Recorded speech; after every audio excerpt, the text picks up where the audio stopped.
ഒരു ആൻറ്റി എന്നോട് പറഞ്ഞ, ഞാൻ പോയി ഞങ്ങളുടെ പാസ്റ്ററോട് കെഞ്ചണ്ടി വന്ന് എൻ്റെ ഭർത്താവിനെ ഒന്ന് അടക്കാൻ. ഞാൻ പറഞ്ഞു, എന്താ പ്രശ്നം, നിങ്ങൾ അവിടെ അല്ലേ പൊയ്ക്കൊണ്ടിരുന്നത്? അത് പണ്ട് അവിടെ സെമിട്രിക്ക് പിരിച്ചപ്പോൾ എൻ്റെ ഭർത്താവ് കൊടുത്തില്ല.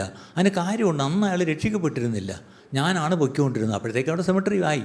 അപ്പോൾ അവർ കണക്കെഴുതി വെച്ചപ്പോൾ ഈ കുടുംബം സെമിട്രിക്ക് പൈസ തന്നിട്ടില്ല, അതുകൊണ്ട് എന്താണ്, അടക്കത്തില്ല.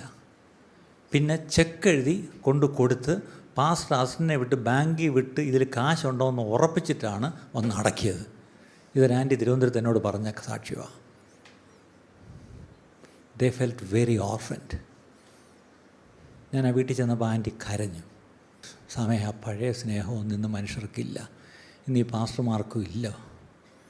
ഞാൻ നിങ്ങൾ അങ്ങനെയുള്ളവരായി തീരരുത്. അതുകൊണ്ടാണ് സെർമൻസിൻ്റെ പവറിലല്ല, എത്രത്തോളം കരുതലുള്ളതെന്നുള്ളതിലാണ് കാര്യമിരിക്കുന്നത്. പ്രത്യേകിച്ച് അവരുടെ കുടുംബങ്ങളിൽ ചില പ്രയാസഘട്ടത്തിൽ, ആപൽഘട്ടത്തിൽ, പ്രതിസന്ധി ഘട്ടത്തിൽ അപ്പോഴെത്രത്തോളം ഈ കരുതലുണ്ടെന്നുള്ളതാണ് കാര്യം.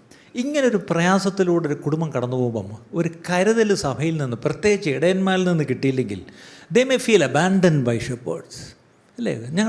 ഞങ്ങളുടെ പാസ്റ്റർമാർ, ഞങ്ങളുടെ ലീഡേഴ്സ്, ഞങ്ങളുടെ ചർച്ചിലുള്ളവരെല്ലാം ഞങ്ങളെ തള്ളിക്കളഞ്ഞോ എന്ന് തോന്നും. Lack of shepherding, not preaching. എന്താണ്? ഇടയ പരിപാലനത്തിൻ്റെ കുറവുണ്ടായാൽ പ്രസംഗമല്ല വേണ്ടിയത്, ഒരു ഇടയനെ ആൾക്കാർക്ക് വേണ്ടിയത്.